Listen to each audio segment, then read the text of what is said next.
Success ഫയലിലേക്ക് സ്വാഗതം. നമ്മൾ ഈ ക്ലാസ്സിലൂടെ ചെയ്യാൻ പോകുന്നത് ഒരു മോക്ക് ടെസ്റ്റ് ആണ്. സെലക്ട് ചെയ്തിട്ടുള്ള പ്രധാനപ്പെട്ട ചോദ്യങ്ങളാണ്. മുഴുവൻ ക്വസ്റ്റ്യൻസും അറ്റൻഡ് ചെയ്യാനായിട്ട് ശ്രമിക്കുക. സ്റ്റാർട്ട് ചെയ്യാം. ആദ്യത്തെ ചോദ്യം, രാജ്യാന്തര സൈബർ സുരക്ഷാ ദിനം എന്നാണ് ആചരിക്കുന്നത്? രാജ്യാന്തര സൈബർ സുരക്ഷാ ദിനമായിട്ട് ആചരിക്കുന്നത് എന്ന്? നവംബർ 30 രാജ്യാന്തര സൈബർ സുരക്ഷാ ദിനം. ഹേബർ പ്രക്രിയയിൽ ഉൽപ്രേരകമായി ഉപയോഗിക്കുന്നത് താഴെ പറയുന്നവയിൽ ഏതാണ്? ഹേബർ പ്രക്രിയയിൽ ഉൽപ്രേരകമായിട്ട് ഉപയോഗിക്കുന്നത് ഇരുമ്പാണ്. ഓപ്ഷൻ സി ആണ് ഉത്തരം, ഇരുമ്പ്. പാകമായ ഇലകൾ, ഫലങ്ങൾ എന്നിവ മരത്തിൽ നിന്ന് പൊഴിയാൻ സഹായകമായ സസ്യ ഹോർമോൺ ഏതാണ്? പാകമായ ഇലകൾ, ഫലങ്ങൾ എന്നിവ മരത്തിൽ നിന്ന് പൊഴിയാൻ സഹായകമായ സസ്യ ഹോർമോണാണ് അബ്സസിക് ആസിഡ്. ഓപ്ഷൻ സി ആണ് ഉത്തരം, അബ്സസിക് ആസിഡ്. ഇന്ത്യൻ ഭരണഘടന നിലവിൽ വന്നപ്പോൾ എത്ര അനുച്ഛേദങ്ങളും ഷെഡ്യൂളുകളുമാണ് ഉണ്ടായിരുന്നത്? ഇന്ത്യൻ ഭരണഘടന നിലവിൽ വന്നപ്പോൾ എത്ര അനുച്ഛേദങ്ങളും ഷെഡ്യൂളുകളുമാണ് ഉണ്ടായിരുന്നത്? ഉത്തരം ഓപ്ഷൻ ഡി ആണ്, 395 അനുച്ഛേദങ്ങളും 8 ഷെഡ്യൂളുകളുമാണ് ഉണ്ടായിരുന്നത്. 395 അനുച്ഛേദങ്ങളും 8 ഷെഡ്യൂളുകളും. ഇന്നത്തെ ക്ലാസ്സിൽ നിങ്ങൾക്കായിട്ടുള്ള ചോദ്യം, നിലവിൽ ഇപ്പോൾ എത്ര അനുച്ഛേദങ്ങളും ഷെഡ്യൂളുകളുമാണ് ഉള്ളത് എന്ന് കമന്റ് ചെയ്യുക. നിലവിൽ. അടുത്ത ചോദ്യം, മനുഷ്യ ശരീരത്തിൽ രാത്രികാലങ്ങളിൽ ഉൽപാദനം കൂടുകയും പകൽ സമയങ്ങളിൽ കുറയുകയും ചെയ്യുന്ന ഹോർമോൺ ഏതാണ്? മനുഷ്യ ശരീരത്തിൽ രാത്രികാലങ്ങളിൽ ഉൽപാദനം കൂടുകയും പകൽ സമയങ്ങളിൽ കുറയുകയും ചെയ്യുന്ന ഹോർമോൺ ഏത്? ഉത്തരം ഓപ്ഷൻ ഡി ആണ്, മെലാട്ടോണിൻ ആണ്. മെലാട്ടോണിൻ. മെലാട്ടോണിൻ ഹോർമോൺ ഉൽപ്പാദിപ്പിക്കുന്ന ഗ്രന്ഥി ഏതാണ്? മെലാട്ടോണിൻ ഹോർമോൺ ഉൽപ്പാദിപ്പിക്കുന്ന ഗ്രന്ഥി പീനിയൽ ഗ്രന്ഥിയാണ്. ഓപ്ഷൻ ഡി ആണ് ഉത്തരം, പീനിയൽ ഗ്രന്ഥി. വൈദ്യുതിയുടെ ഏറ്റവും നല്ല ചാലകം താഴെ പറയുന്നവയിൽ ഏതാണ്? വൈദ്യുതിയുടെ ഏറ്റവും നല്ല ചാലകം വെള്ളിയാണ്. വെള്ളി. വൈദ്യുതിയുടെ ഏറ്റവും നല്ല ചാലകം വെള്ളി. മൃഗങ്ങളിൽ കാണപ്പെടുന്ന ആന്ത്രാക്സ് എന്ന ഗുരുതരമായ രോഗത്തിന് കാരണമാകുന്ന സൂക്ഷ്മാണു ഏതാണ്? മൃഗങ്ങളിൽ കാണപ്പെടുന്ന ആന്ത്രാക്സ് എന്ന ഗുരുതരമായ രോഗത്തിന് കാരണമാകുന്ന സൂക്ഷ്മാണു ബാക്ടീരിയയാണ്. Option D, bacteria. കണ്ണിലെ കൃഷ്ണമണി ഈർപ്പരഹിതമാവുകയും അധാര്യമായി മാറുകയും ചെയ്യുന്ന രോഗാവസ്ഥ ഏത്? കണ്ണിലെ കൃഷ്ണമണി ഈർപ്പരഹിതമാവുകയും അധാര്യമായി മാറുകയും ചെയ്യുന്ന രോഗാവസ്ഥയാണ് സിറോഫ്താൽമിയ. സിറോഫ്താൽമിയ. പ്രായം കൂടുന്നതിനനുസരിച്ച് കണ്ണിലെ ലെൻസിന്റെ ഇലാസ്തികത നഷ്ടപ്പെട്ട് കാഴ്ച മങ്ങുന്ന രോഗാവസ്ഥ. പ്രായം കൂടുന്നതിനനുസരിച്ച് കണ്ണിന്റെ ലെൻസിന്റെ ഇലാസ്തികത നഷ്ടപ്പെട്ട് കാഴ്ച മങ്ങുന്ന രോഗാവസ്ഥയാണ് വെള്ളെഴുത്ത്. ഇന്ത്യൻ ഭരണഘടനയിൽ മൗലിക കർത്തവ്യങ്ങൾ ഉൾപ്പെടുത്തിയ 42ാം ഭരണഘടനാ ഭേദഗതി അറിയപ്പെടുന്ന മറ്റൊരു പേരെന്താണ്? ഇന്ത്യൻ ഭരണഘടനയിൽ മൗലിക കർത്തവ്യങ്ങൾ ഉൾപ്പെടുത്തിയ 42ാം ഭരണഘടനാ ഭേദഗതി അറിയപ്പെടുന്ന മറ്റൊരു പേര് മിനി കോൺസ്റ്റിറ്റ്യൂഷൻ. മിനി കോൺസ്റ്റിറ്റ്യൂഷൻ എന്നറിയപ്പെടുന്നത് 42ാം ഭരണഘടനാ ഭേദഗതിയാണ്. Mini constitution. ഇന്ത്യൻ ഭരണഘടനയിൽ മൗലിക കർത്തവ്യങ്ങൾ ഏത് അനുച്ഛേദമായിട്ടാണ് കൂട്ടിച്ചേർത്തത്? ഇന്ത്യൻ ഭരണഘടനയിലെ മൗലിക കർത്തവ്യങ്ങൾ കൂട്ടിച്ചേർത്തത് ഏത് അനുച്ഛേദമായിട്ടാണ്? അനുച്ഛേദം 51A ആണ്. അനുച്ഛേദം 51A. ഷെർപ്പ ടെൻസിംഗ് നോർഗെയും എഡ്മണ്ട് ഹിലാരിയും ചേർന്ന് ലോകത്തിലെ ഏറ്റവും ഉയരം കൂടിയ കൊടുമുടിയായ എവറസ്റ്റ് കൊടുമുടി കീഴടക്കിയ വർഷവും തീയതിയും ഏതാണ്? ഷെർപ്പ ടെൻസിംഗ് നോർഗെയും എഡ്മണ്ട് ഹിലാരിയും ചേർന്ന് ലോകത്തിലെ ഏറ്റവും ഉയരം കൂടിയ കൊടുമുടിയായ എവറസ്റ്റ് കൊടുമുടി കീഴടക്കിയ വർഷവും തീയതിയും ഏതാണ്? ഓപ്ഷൻ ഡി ആണ് ഉത്തരം, 1953 മെയ് 29 ആണ്. 1953 മെയ് 29. ദച്ചിങ്ങാം ദേശീയോദ്യാനം സ്ഥിതി ചെയ്യുന്ന സംസ്ഥാനം. ദച്ചിങ്ങാം ദേശീയോദ്യാനം സ്ഥിതി ചെയ്യുന്ന സംസ്ഥാനം ഏത്? ജമ്മു കാശ്മീരിലാണ് ഡച്ചിങ്ങാം ദേശീയോദ്യാനം സ്ഥിതി ചെയ്യുന്നത്. ജമ്മു കാശ്മീർ. ഇന്ത്യയിലെ അരുണാചൽ പ്രദേശിനെ മ്യാൻമാറുമായി ബന്ധിപ്പിക്കുന്ന പ്രധാനപ്പെട്ട ചുരം ഏതാണ്? ഇന്ത്യയിലെ അരുണാചൽ പ്രദേശിനെ മ്യാൻമാറുമായിട്ട് ബന്ധിപ്പിക്കുന്ന ചുരമാണ് ദിഫു. ഓപ്ഷൻ ഡി ആണ് ഉത്തരം, ദിഫു. ഏത് വിറ്റാമിന്റെ കുറവ് മൂലമാണ് റിക്കറ്റ്സ് എന്ന രോഗമുണ്ടാകുന്നത്? വിറ്റാമിൻ ഡിയുടെ കുറവ് മൂലമാണ്, വിറ്റാമിൻ ഡി. പ്രത്യുൽപാദന വ്യവസ്ഥയുടെ ആരോഗ്യവുമായി ബന്ധപ്പെട്ട ജീവകം ഇ ആണ്. ഓപ്ഷൻ ഡി, ജീവകം ഇ. സാരേ ജഹാം സെ അച്ച എന്ന ഗാനം രചിച്ചത് ആര്? സാരേ ജഹാം സെ അച്ച എന്ന ഗാനം രചിച്ചത് ആരാണ്? മുഹമ്മദ് ഇക്ബാൽ ആണ്. മുഹമ്മദ് ഇക്ബാൽ.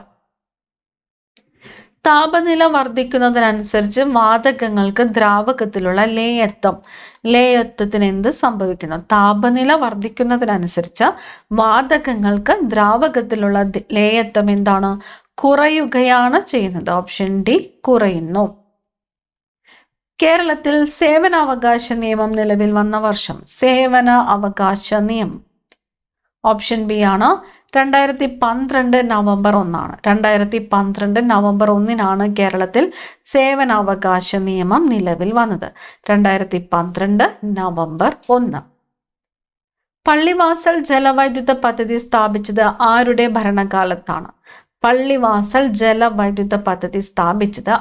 ഭരണകാലത്താണ്?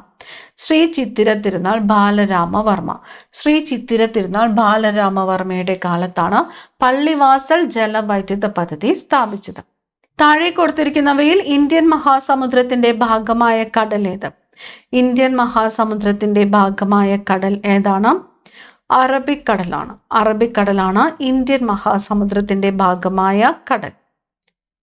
അടുത്ത ചോദ്യം, കലോറിഫിക് മൂല്യം ഏറ്റവും കൂടിയ ഇന്ധനം ഏതാണ്?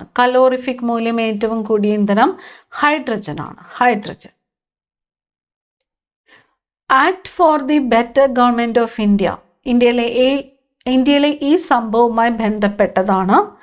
Act for the better government of India എന്നത് ഏത് സംഭവമായിട്ട് ബന്ധപ്പെട്ടതാണ് എന്നതാണ് ചോദ്യം. ഉത്തരം ഓപ്ഷൻ ഡി ആണ്, ഒന്നാം ഇന്ത്യൻ സ്വാതന്ത്ര്യ സമരവുമായിട്ട് ബന്ധപ്പെട്ടതാണ്. Act for the better government of India എന്നത് ഒന്നാം ഇന്ത്യൻ സ്വാതന്ത്ര്യ സമരവുമായിട്ട് ബന്ധപ്പെട്ടതാണ്.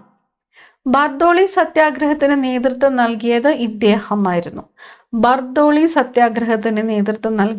ആരാണ്?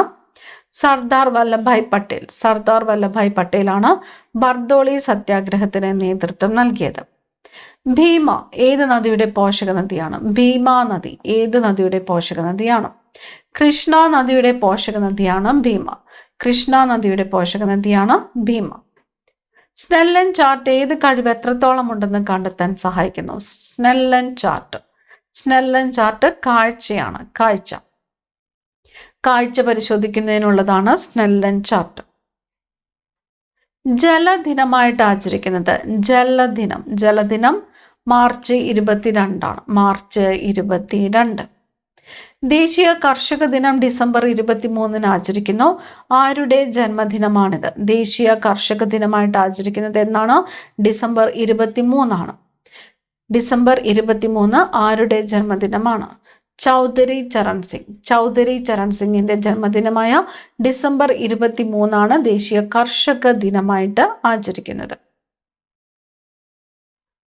എം.എസ്. സ്വാമിനാഥൻ വികസിപ്പിച്ച ഗോതമ്പിനം ഏത്? സർബതി സൊണോറയാണ്. എം.എസ്. സ്വാമിനാഥൻ വികസിപ്പിച്ച ഗോതമ്പിനമാണ് സർബതി സൊണോറ. ഒരു കുതിരശക്തി എത്ര വാട്ടാണ്? ഒരു കുതിരശക്തി അല്ലെങ്കിൽ 1 ഹോഴ്സ് പവർ എന്ന് പറയുന്നത് എത്ര വാട്ടാണ്? 746 വാട്ടാണ് ഒരു കുതിരശക്തി എന്നത്. 746 വാട്ട്. മലയാളത്തിലെ ആദ്യത്തെ രാഷ്ട്രീയ നാടകം ഏതാണ്? മലയാളത്തിലെ ആദ്യത്തെ രാഷ്ട്രീയ നാടകമാണ് പാട്ടബാക്കി. പാട്ടബാക്കി.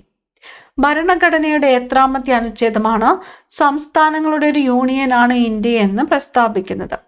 ഭരണഘടനയുടെ എത്രാമത്തെ അനുച്ഛേദമാണ് സംസ്ഥാനങ്ങളുടെ ഒരു യൂണിയനാണ് ഇന്ത്യ എന്ന് പ്രഖ്യാപിക്കുന്നത്? 1ാമത്തെ അനുച്ഛേദമാണ്. ഓപ്ഷൻ എ ആണ് ഉത്തരം 1. ഡിഫ്തീരിയ രോഗനിർണയത്തിന് ഉപയോഗിക്കുന്ന ടെസ്റ്റ്, ഡിഫ്തീരിയ രോഗനിർണയത്തിന് ഉപയോഗിക്കുന്നത് ഷിക് ടെസ്റ്റ് ആണ്. Schick test. ഡിഫ്തീരിയ രോഗനിർണയത്തിന് ഉപയോഗിക്കുന്ന ടെസ്റ്റ് ഏതാണ്? ഷിക് ടെസ്റ്റ് ആണ്. ഷിക്. ലോക ടി ബി ദിനമായിട്ട് ആചരിക്കുന്നത് എന്നാണ്? ലോക ടി ബി ദിനമായിട്ട് ആചരിക്കുന്നത് മാർച്ച് 24. മാർച്ച് 24 ലോക ടി ബി ദിനം. ഇന്ത്യ വിഭജനത്തെക്കുറിച്ച് പ്രതിപാദിക്കുന്ന കൃതി the other side of silence, നിശബ്ദതയുടെ മറുപുറം, രചിച്ചത് ആര്? ഇന്ത്യ വിഭജനത്തെക്കുറിച്ച് പ്രതിപാദിക്കുന്ന കൃതി the other side of silence, രചിച്ചത് ആര്? ഊർവശി ഭൂട്ടാലിയാണ്. ഊർവശി ഭൂട്ടാലിയയുടെ കൃതിയാണ് the other side of silence അല്ലെങ്കിൽ നിശബ്ദതയുടെ മറുപുറം എന്നത്. ഊർവശി ഭൂട്ടാലിയ. താഴെ കൊടുത്തിരിക്കുന്നവയിൽ ദിനബന്ധു പത്രത്തിന്റെ സ്ഥാപകൻ ആര്? ദിനബന്ധു പത്രത്തിന്റെ സ്ഥാപകൻ V.R. കൃഷ്ണൻ എഴുത്തച്ഛൻ. ദിനബന്ധു പത്രത്തിന്റെ സ്ഥാപകൻ V.R. കൃഷ്ണൻ എഴുത്തച്ഛൻ. ഹരിത വിപ്ലവത്തിന് തുടക്കം കുറിച്ചത് ഏത് പദ്ധതി കാലയളവിലാണ്? ഹരിത വിപ്ലവത്തിന് 3ാം പദ്ധതി കാലത്താണ് ഹരിത വിപ്ലവത്തിന് തുടക്കം കുറിച്ചത്. 3ാം പദ്ധതി കാലം. കേരളത്തിൽ അക്ഷയ പദ്ധതി നടപ്പാക്കിയ ആദ്യ ജില്ല ഏതാണ്? അക്ഷയ പദ്ധതി നടപ്പാക്കിയ ആദ്യത്തെ ജില്ല മലപ്പുറം ജില്ലയാണ്. ഓപ്ഷൻ ബി ആണ് ഉത്തരം, മലപ്പുറം. ഏത് മലനിരകളിലാണ് മൗണ്ട് അബു സ്ഥിതി ചെയ്യുന്നത്? മൗണ്ട് അബു സ്ഥിതി ചെയ്യുന്നത് ആരവല്ലി മലനിരയിലാണ്. ആരവല്ലി മലനിരയിലാണ് മൗണ്ട് അബു സ്ഥിതി ചെയ്യുന്നത്. തിരുവിതാംകൂറിൽ നിവർത്തന പ്രക്ഷോഭം നടന്ന വർഷം? തിരുവിതാംകൂറിൽ നിവർത്തന പ്രക്ഷോഭം നടന്നത് 1932 1932 തിരുവിതാംകൂറിൽ നിവർത്തന പ്രക്ഷോഭം നടന്നത്. ലോക റാബീസ് ദിനമായിട്ട് ആചരിക്കുന്നത് എന്നാണ്? ലോക റാബീസ് ദിനം സെപ്റ്റംബർ 28 സെപ്റ്റംബർ 28 ലോക റാബീസ് ദിനമായിട്ട് ആചരിക്കുന്നത്. കേരളത്തിൽ അവയവദാനം ഏകോപിപ്പിക്കുന്നതിന് 2012 ആരംഭിച്ച പദ്ധതി ഏത്? കേരളത്തില് അവയവദാനം ഏകോപിപ്പിക്കുന്നതിന് 2012 ആരംഭിച്ച പദ്ധതിയാണ് മൃതസഞ്ജീവനി പദ്ധതി. ഓപ്ഷൻ സി ആണ് ഉത്തരം, മൃതസഞ്ജീവനി പദ്ധതി. വൈക്കം സത്യാഗ്രഹം അവസാനിച്ച സമയത്ത് തിരുവിതാംകൂർ ഭരണാധികാരി ആരായിരുന്നു? വൈക്കം സത്യാഗ്രഹം അവസാനിച്ച സമയത്ത് തിരുവിതാംകൂർ ഭരണാധികാരിയായിരുന്നത് സേതുലക്ഷ്മിഭായി ആണ്. സേതുലക്ഷ്മിഭായി.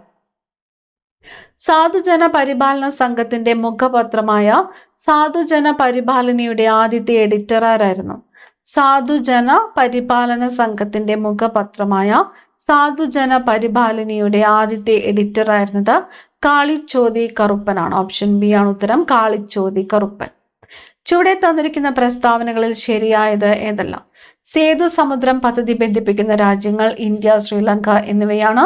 സേതു സമുദ്രം പദ്ധതി നിർമ്മിച്ചിരിക്കുന്നത് പാക് കടലിടുക്കിലാണ്.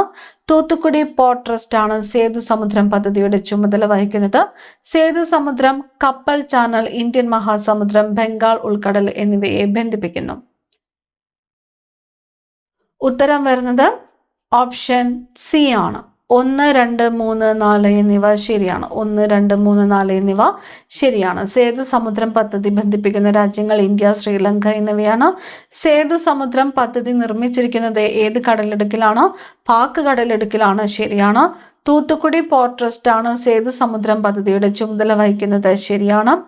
സേതു സമുദ്രം കപ്പൽ ചാനൽ ഇന്ത്യൻ മഹാസമുദ്രം, ബംഗാൾ ഉൾക്കടൽ എന്നിവയെ ബന്ധിപ്പിക്കുന്നു. ശരിയാണ്.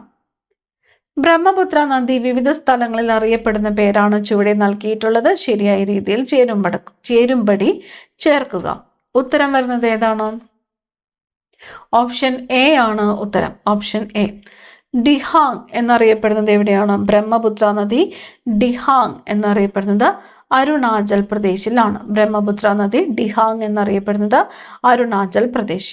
സാങ്പോ എന്നറിയപ്പെടുന്നത് എവിടെയാണ്? ടിബറ്റിൽ. ബ്രഹ്മപുത്ര നദി സാങ്പോ എന്നറിയപ്പെടുന്നത് എവിടെയാണ്? ടിബറ്റിലാണ്. ബ്രഹ്മപുത്ര നദി ജമുന എന്നറിയപ്പെടുന്നതോ? ജമുന ബംഗ്ലാദേശിലാണ്. ബംഗ്ലാദേശ്. ദിബാങ് എന്നറിയപ്പെടുന്നത് ആസാമിലാണ്.